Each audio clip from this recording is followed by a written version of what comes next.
You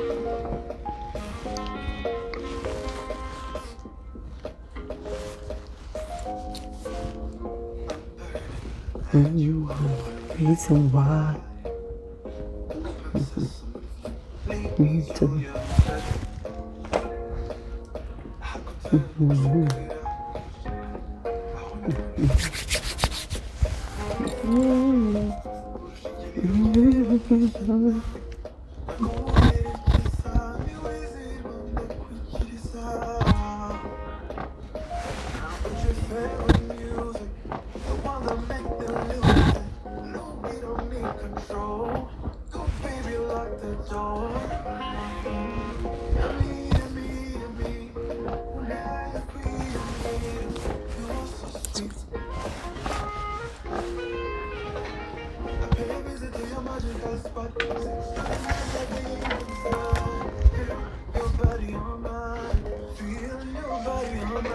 I want you. This love, this love. I want you.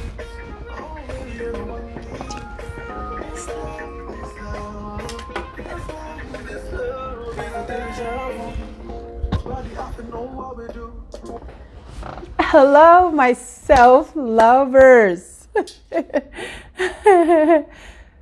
It's been a while, hasn't it? I know. Let me soak this good vibe in for a minute, okay? This is a new track from Andy Bumuntu. Oh my God, I've been following this guy. The moment he released a new joint, it's been on play on repeat ever since. I will list the name and the title of the song and all that good details down there. And then the perfume that I was using, you know, when I'm about to present something, right? When I'm about to put myself out there and give good stuff, especially to you self-lovers, especially my subscribers. Whenever I'm creating any content for you guys, I like to bring my best. Because granted, the space is self-care, self-love. So, I mean, it's only right? So there's this beautiful perfume that I love from Labo. It's called Bergamot 22. This is just a sample that I got. And it has the most beautiful smell. It puts me in the right headspace.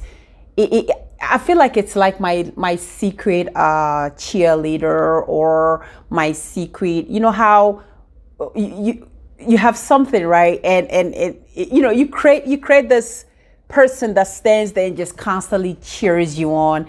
That's how I see this perfume. It gives me all the good feels. It makes me say all the right things. Basically, it just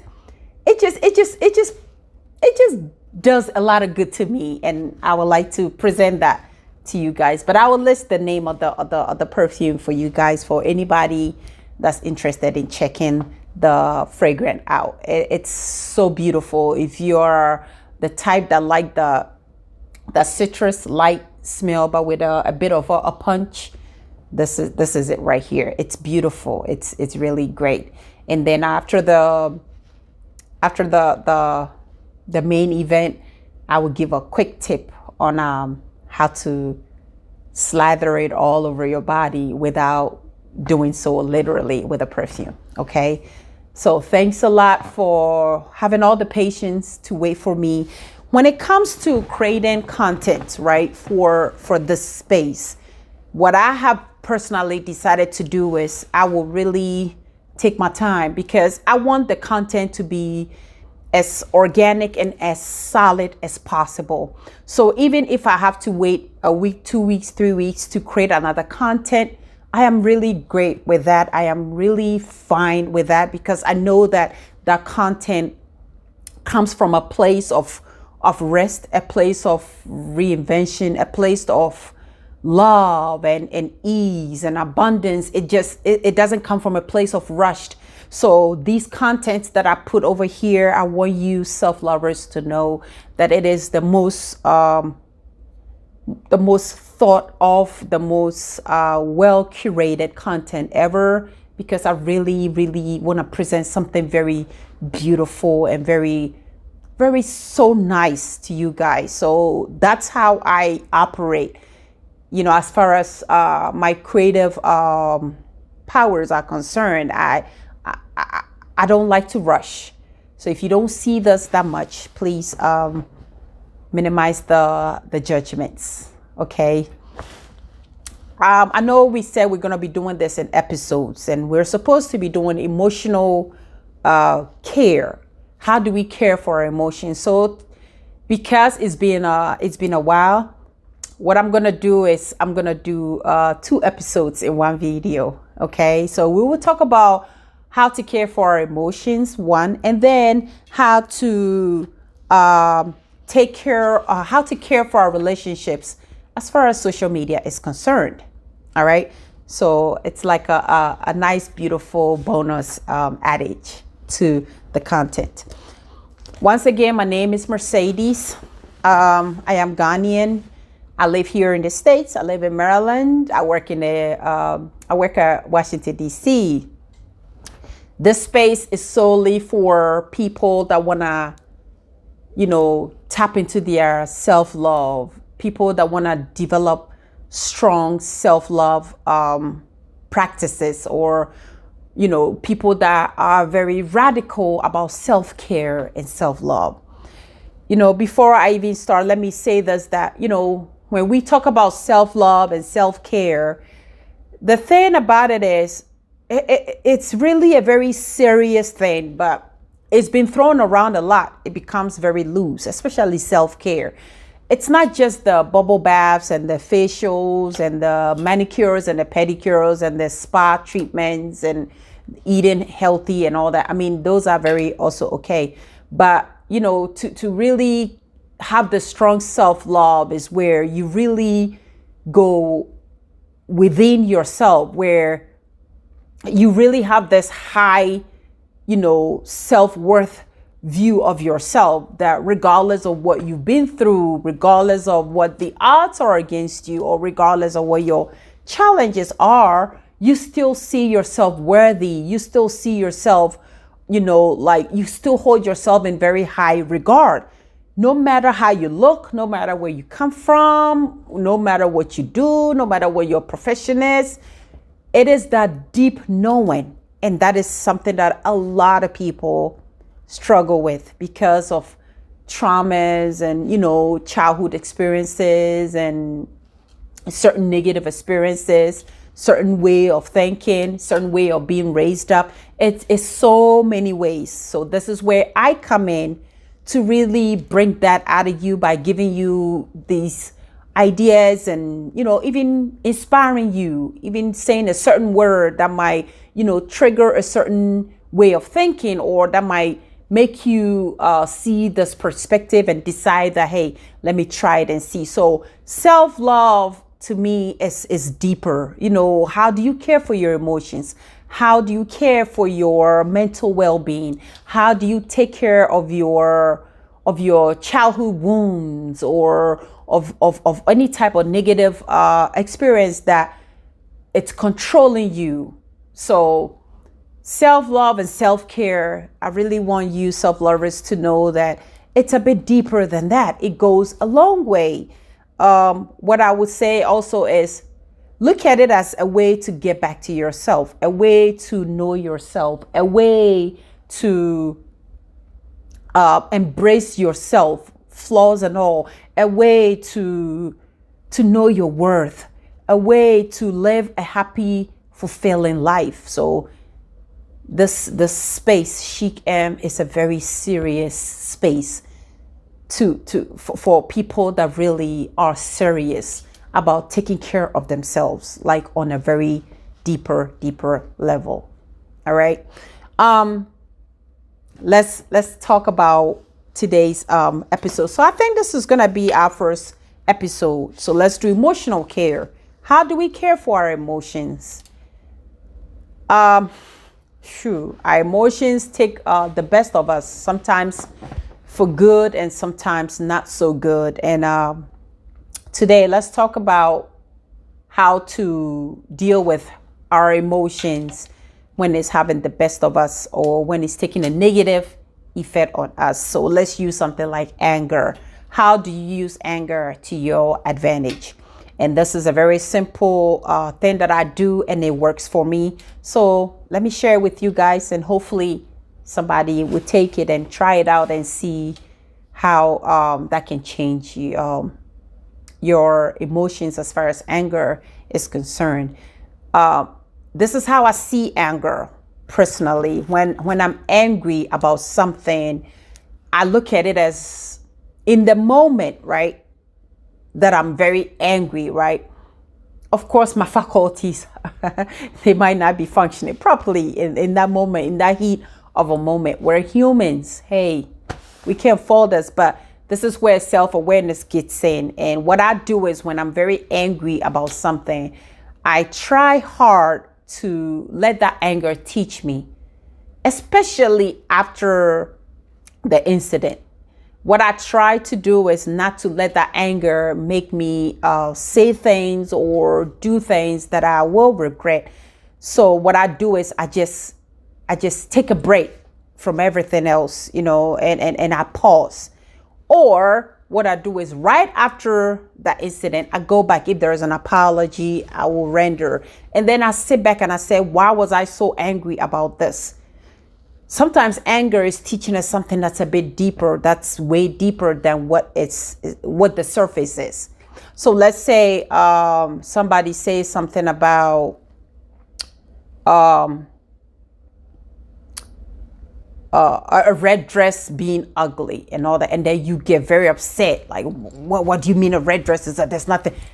When you take a break and you go back and you assess the situation and you look at yourself, let's say have a mirror of yourself, you look at yourself and then you try to understand, okay, why was I so upset about a red dress?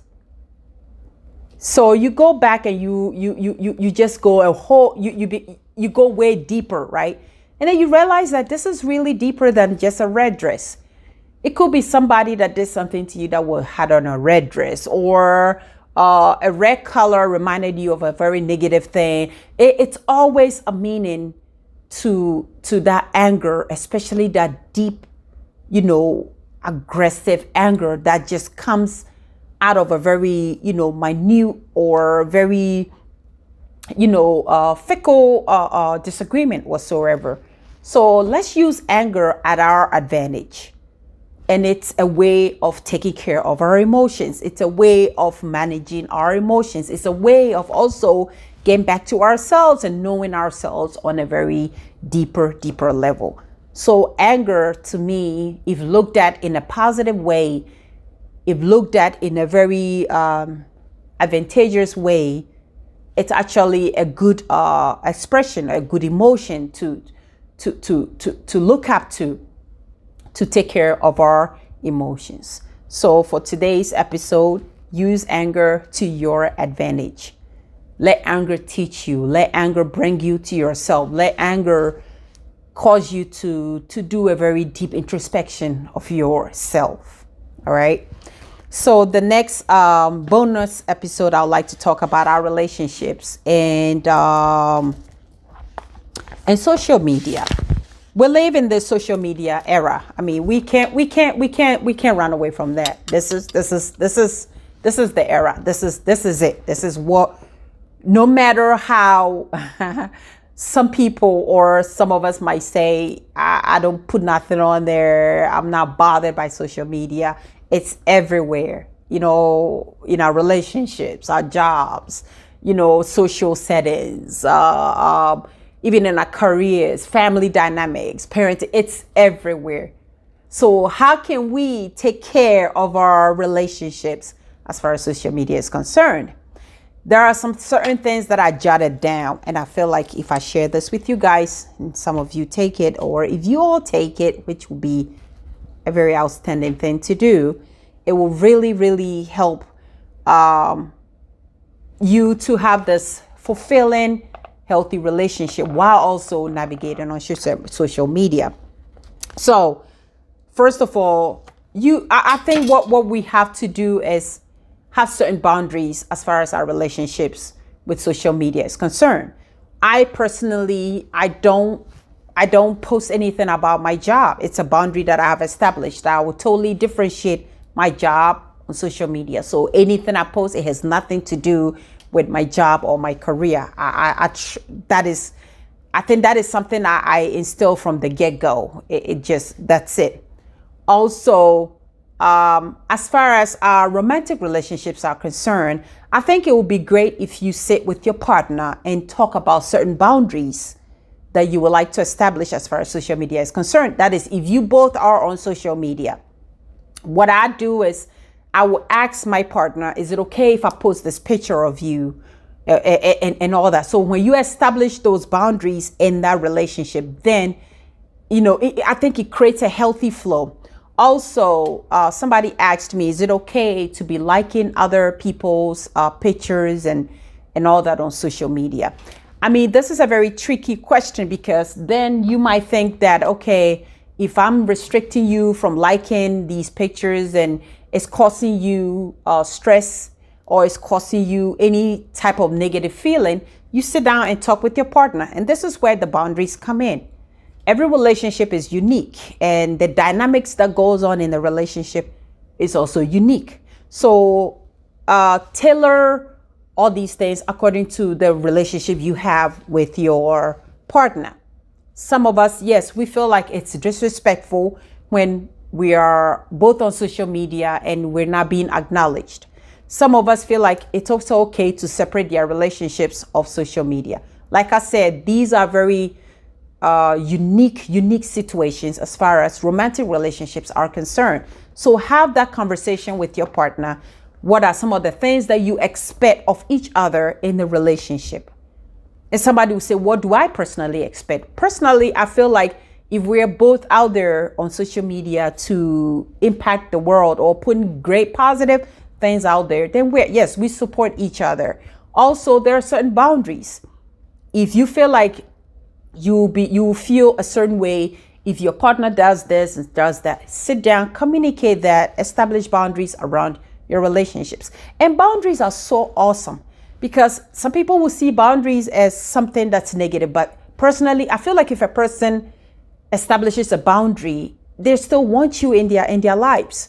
People that don't establish no boundaries, they might cut you off or anything. So if I communicate my boundary with you, I'm honoring myself, I'm honoring you, and I'm honoring the relationship that we have. So have these conversations with your partners, establish boundaries around the relationships, curate the way you want things to feel and to be as far as your relationship and social media is concerned. Okay.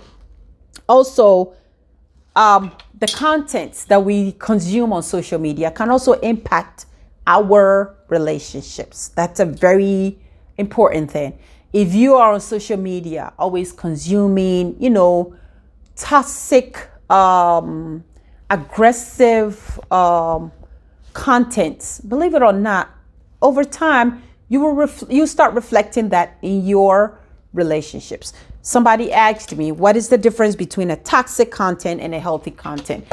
I personally, it all boils down to what it's important to me. It all boils down to my core values. It all boils down to my purpose. So if I have a purpose of trying to live healthy, fulfilling life, even on social media, that means I will consume content that are in alignment with my purpose. Let's say I like to consume contents that will help me become more, let's say, more articulate, or let's say more confident, let's say more feminine. I would move towards content of that sort. If I want to consume content that will make me become, let's say I'm a leader, I will be looking for content that will empower me, in my leadership skills. So find your purpose, right? Find exactly what you want in this life, basically, especially in your relationships as well, too, because that way you'll be compelled to go after content that support that. But if you're if you don't have any purpose, right, you will consume just anything, gossips and, empty contents that really, they don't support your relationships and they don't support you, especially at all. So find that purpose and then make sure that the contents that you're consuming on there, they align with your content. And they align with your values, they align with your beliefs, they align with your purpose. It really makes things a lot easier too, because then you get to narrow things down, because there's a lot of information out there. So once you're able to do that, I really think it's a very powerful move to do, to figure out what you really want, and then you narrow things down. That way you're not too overwhelmed and have too much going on in your head. This is a good one. It's a very good one. And then the last ideas that I would like to share on that is to not compare. We sit down, we compare our lives to people's lives on social media. It's very hard. I know, we're humans. We can't help it. But it all comes down to what you really want.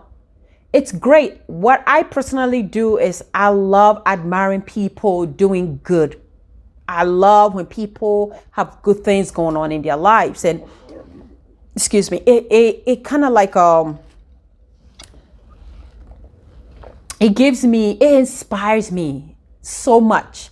Sometimes if I see a couple that have great techniques that they use to communicate also, I also look at that and I say, okay, let me implement this. Let me also implement that. So drop the comparison. We are all unique. We're all different. We all have our strengths and our weaknesses. Nobody is as perfect as they put it out there on social media.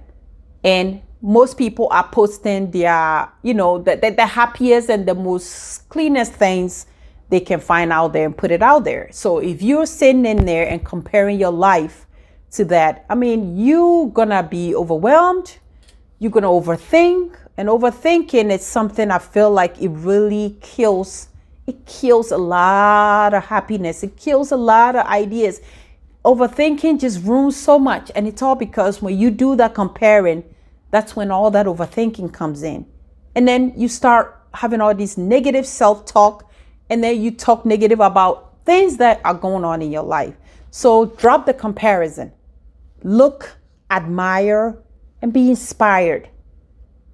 And always remember that we are all different. We are all different. And the thing about it is when you compare your life and you start doing things to impress, you lose yourself, because you're really not putting your authentic self out there, and especially not in your relationships. So that should be it for this episode. I hope to see you all again on another episode of self-love and self-care. And remember, this is your power. Once you master it, you master everything in your life, basically. Everything. And it makes life easy, because life is very, very challenging. It's confusing sometimes. So we as humans, we have to find ways to navigate through that. And to me, I feel like self-love and self-care is the best tool, the only tool, the formula to maneuver through something called life. So I am so happy to see you all again. And I will list all the details about everything in the description box. Don't hesitate to share your ideas with me. Don't hesitate to also teach me something. All right, I'm open. I'm very open to learning. So thank you all, and take good care of yourselves, like on a very radical level. Cheers.